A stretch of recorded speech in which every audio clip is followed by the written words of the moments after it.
ఏడాది సంక్రాంతికి వచ్చిన సంక్రాంతికి వస్తున్నాం సినిమా సంచలన విజయాన్ని సొంతం చేసుకుంది. బాక్స్ ఆఫీస్ వద్ద 300 కోట్లకు పైగా వసూలు రాబట్టినట్లు మేకర్స్ అధికారికంగా ప్రకటించారు. కేవలం తెలుగులో విడుదలై 300 కోట్లు సాధించిన మొదటి సినిమాగా ఈ చిత్రం నిలిచింది. బాక్స్ ఆఫీస్ వద్దే కాకుండా ఇటీవల బుల్లితెరపై టెలికాస్ట్ అయి అత్యధిక టీఆర్పీ రేటింగ్ సొంతం చేసుకుని రికార్డు సృష్టించినట్లు తాజాగా టీం ప్రకటించింది. ఈ మూవీకి టీవీలో సక్సెస్ఫుల్ కాంబో వెంకటేష్ అనిల్ రావిపూడి ఈ సంక్రాంతికి వస్తున్న మూవీ రూపంలో భారీ సక్సెస్ అందుకున్న తెలిసిందే. ఈ ఏడాది సంక్రాంతి విన్నర్ గా నిలిచిన ఈ సినిమా ఓటీటీలోకి వచ్చేసి అక్కడ తగ్గేదేలే అంటుంది. మార్చి 1వ తేదీ నుంచి ఈ సినిమా స్ట్రీమింగ్ అవుతుండగా భారీ రేంజ్ వ్యూస్ వస్తున్నాయి. మరోవైపు టీవీలో కూడా అదే హంగామా నడుస్తోంది. టీవీ టీఆర్పీలోనూ సరికొత్త రికార్డ్స్ క్రియేట్ చేసింది. ఈ సినిమాను ఓటీటీ స్ట్రీమింగ్ కంటే ముందే Zee Telugu world premiere telecast చేశారు. దీంతో టీఆర్పీ పరంగా ఈ సినిమా సత్తా చాటింది. ఏకంగా 18.1 రేటింగ్ సాధించి రికార్డు క్రియేట్ చేసింది.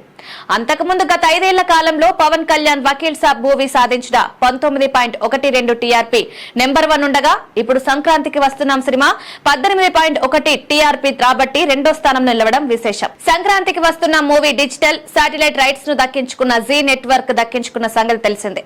ఓటీటీ కంటే ముందే టీవీలో ఈ సినిమాని చూసేయండి అంటూ బిగ్ ట్విస్ట్ ఇచ్చిన టీం మార్చి 1వ తేదీన సాయంత్రం 6 గంటలకు టెలివిజన్ ప్రీమియర్ గా రిలీజ్ చేశారు.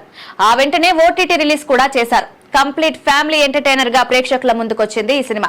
విడుదలైన 3 వారాల్లోనే 303 కోట్ల రూపాయల వసూలు రాబట్టి వెంకటేష్ కెరీర్ లోనే అత్యధిక కలెక్షన్లు సాధించిన సినిమాగా రికార్డు నెలకొల్పిన ఈ మూవీ తర్వాత పలు రికార్డ్స్ తిరగరాస్తూ జనం మెప్పు పొందింది. ఈ మూవీ సక్సెస్ కావడంతో యమ జోష్ లో ఉన్న చిత్ర యూనిట్ సినిమా సీక్వెల్ కు చేయడానికి కూడా రెడీ అయింది. త్వరలో సంక్రాంతికి వస్తున్నాం 2 పట్టాలెక్కనుందని ఇప్పటికే ప్రకటించారు డైరెక్టర్ అనిల్ రావిపూడి. ఈ చిత్రంలో వెంకటేష్ సరసన మీనాక్షి చౌదరి, ఐశ్వర్య రాజేష్ హీరోయిన్లుగా నటించారు. ఇద్దరు హీరోయిన్ల గ్లామర్ కి తోడు వెంకీ మార్క్ కామెడీ ఆడియన్స్ కి బాగా కనెక్ట్ అయింది. చిన్న పెద్ద అంతా ఈ మూవీ చూసి మస్త్ ఎంజాయ్ చేస్తున్నారు.